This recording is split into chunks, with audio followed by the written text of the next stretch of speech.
Hola, bienvenidos al podcast Impuestos para Todos, donde hablamos de temas fiscales de manera clara y sencilla. Yo soy César Ramírez. Comenzamos.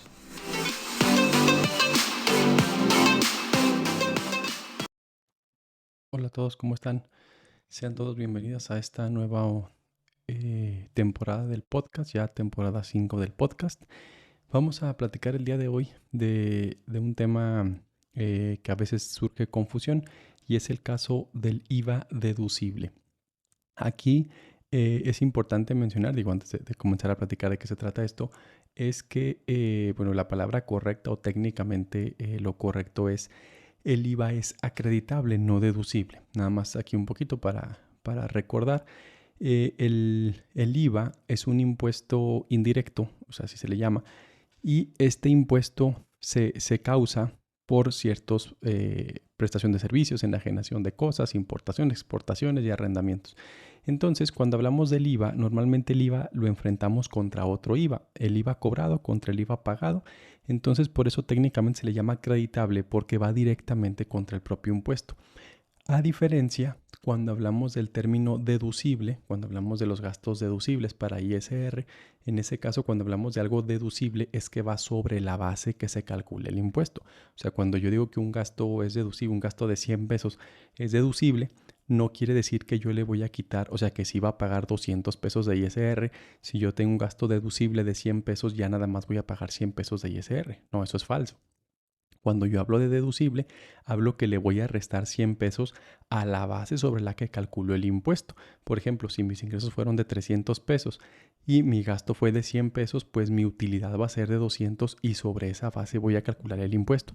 Pero de ninguna manera se entenderá que cuando hablo de deducible va directamente contra el impuesto. O sea, esos 100 pesos no quiere decir que se van a restar directamente del impuesto. Se van a restar de la base con la que se calcula el impuesto, ¿sale? Entonces, cuando hablamos de deducible es de la base y cuando hablamos de acreditable sí es directamente del impuesto. Hay veces también que hay ISR acreditable, o sea, ese sí se resta directamente del impuesto. Si me dieron por pagar 20 pesos y yo tengo ISR acreditable de 15 pesos, pues yo nada más pago 5 pesos. Digamos que ahí sí estoy comparando impuesto contra impuesto. Pero cuando estoy hablando de deducible, normalmente es un gasto. Ahora, ¿cuándo el IVA puede ser deducible? Puede suceder en varios casos que vamos a platicar ahorita. ¿Qué sucede, por ejemplo, cuando hay varias personas? Recordemos que el IVA tiene diferentes tasas de IVA. Tiene las tasas o lo que se le llama IVA agravado e IVA exento, ¿sale? Entonces el IVA agravado lo tenemos a diferentes tasas. Tenemos la tasa del 16%, que es la tasa general, la tasa del 8%, que es en la frontera, y la tasa del 0%, que son para varios productos. Pero todos esos productos o servicios que están en tasas 16, 8 o 0 se llaman IVA agravado. Entonces, estos productos que tienen IVA agravado, entonces ese IVA sí va a jugar como platicábamos ahorita. IVA cobrado, IVA que yo le cobré a mis clientes, menos el IVA que yo le pagué a mis proveedores y es el IVA que tengo que pagarle al SAT. Pero hay otro tipo de productos que se llaman exentos, productos o servicios.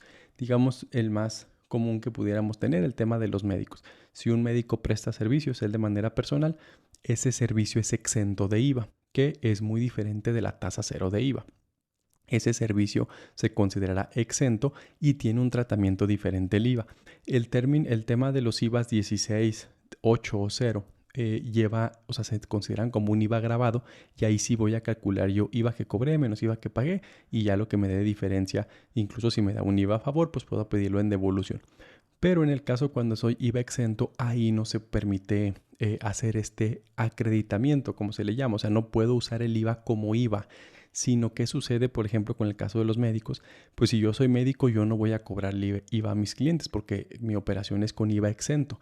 Yo no le cobro nunca IVA a mis clientes. Sin embargo, cuando yo compro cosas, sí me van a cobrar el IVA. Si yo compro gasolina, si compro un aparato para llevar a cabo mi actividad, si compro un vehículo, si pago la renta del consultorio, todo eso lleva IVA. ¿Qué va a pasar con ese IVA? Porque el médico como tal, como es una actividad exenta de IVA, de hecho él no lleva como el cálculo normal como todos los demás. Entonces, en ese caso, ahí sí es donde tenemos un IVA deducible, porque la propia ley del ISR me dice que la ley del ISR y la del IVA, me dicen que cuando yo tenga una actividad exenta, y que ese IVA que yo pagué no lo pueda acreditar como IVA, o sea, no pueda usarlo como el IVA con la naturaleza del IVA, entonces se va a convertir en un IVA deducible. ¿Qué significa esto? Que si yo pagué, por ejemplo, por la renta del consultorio 20,000 pesos más IVA, que pagué 23,200, pues digamos que en la normalidad o cualquier contribuyente normal que no es exento de IVA, pues tendría un gasto de 20,000 pesos y un IVA de 3,200 porque los llevamos por separado. Pero en el caso del doctor, como es un servicio exento, entonces a él le dicen, hoy vas a tener tu gasto de 20,000 y esos 3,200 también va a ser un gasto para ti.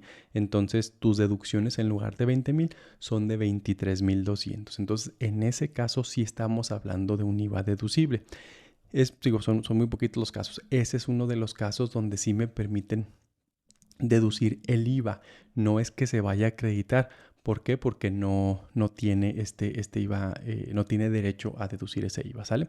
Entonces, por eso es tan importante que he escuchado que dicen, no se dice IVA deducible. Bueno, digamos que técnicamente sí puede haber un IVA deducible, no es lo más normal o lo más común, pero sí puede haber un IVA deducible. Normalmente o la generalidad es que el IVA es acreditable porque va el IVA directamente contra el otro impuesto, contra el impuesto cobrado.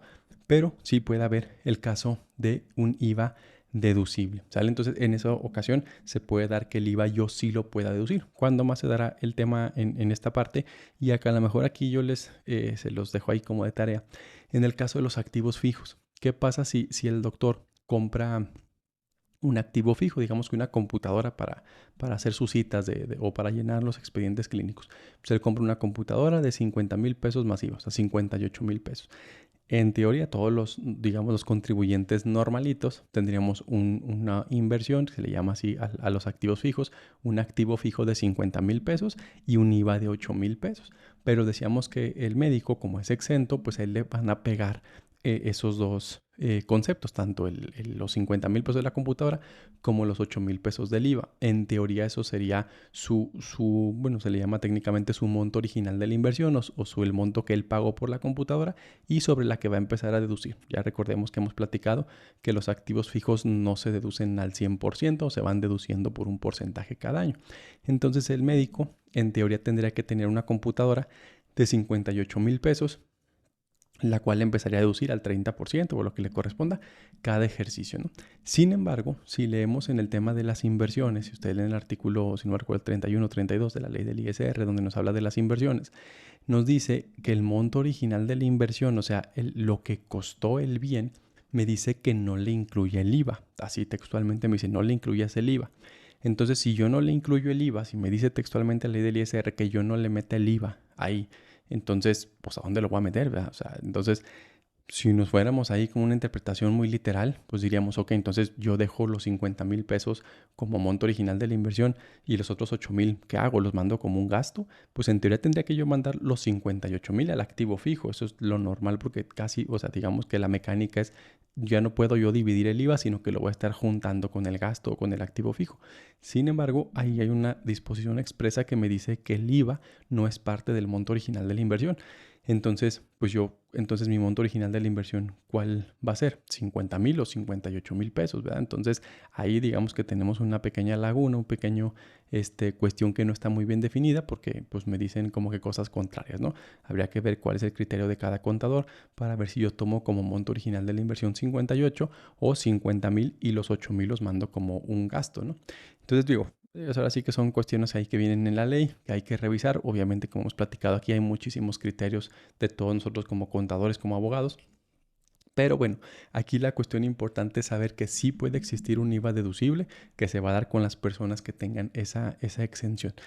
Y también nada más recordar que cuando yo tengo un IVA o esa persona, por ejemplo, en el caso del médico, que haga un gasto que no sea deducible para el ISR, obviamente también el IVA va a ser un IVA no deducible. O sea, si por ejemplo el médico comprara, no sé, algo que no requiera, vamos a pensar que comprara un borrego, bueno, el borrego no lleva IVA, comprara pues una chamarra, como para él, pues no de su uniforme, pues ese gasto, aunque tiene IVA, ese IVA, como es un gasto no deducible, el IVA para el caso de él, o sea, técnicamente para todos los demás sería un IVA no acreditable, pero para él sería un IVA no deducible, porque en teoría como él puede deducir el IVA, pero en ese caso como el gasto no fue un gasto estrictamente indispensable para su actividad, pues el IVA tampoco puede deducirlo, ¿sale?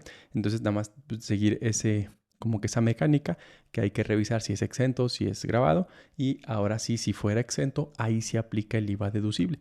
Entonces, en ese caso, pues nada más tengamos ese cuidado, porque sí me ha tocado ver también donde nos confundimos mucho es con el tema de cuando vendemos casa habitación.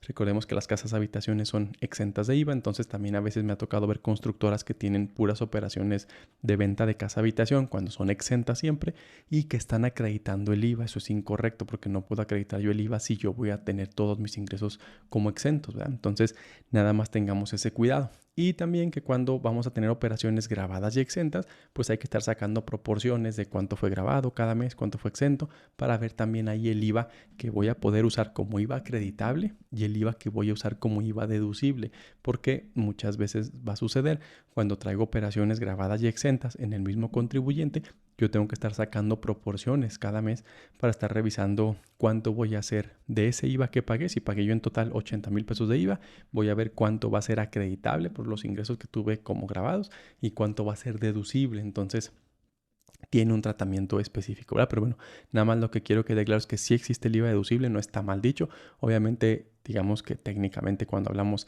de un IVA acreditable y le decimos deducible, pues sí está mal, pero sí existe el término IVA deducible, va a ser en algunas ocasiones nada más, pero sí existe, ¿sale? Entonces, ese fue el capítulo del día de hoy. Les agradecemos mucho que nos sigan escuchando, ya que estamos en la temporada número 5 y pues que pasen todos muy buen día.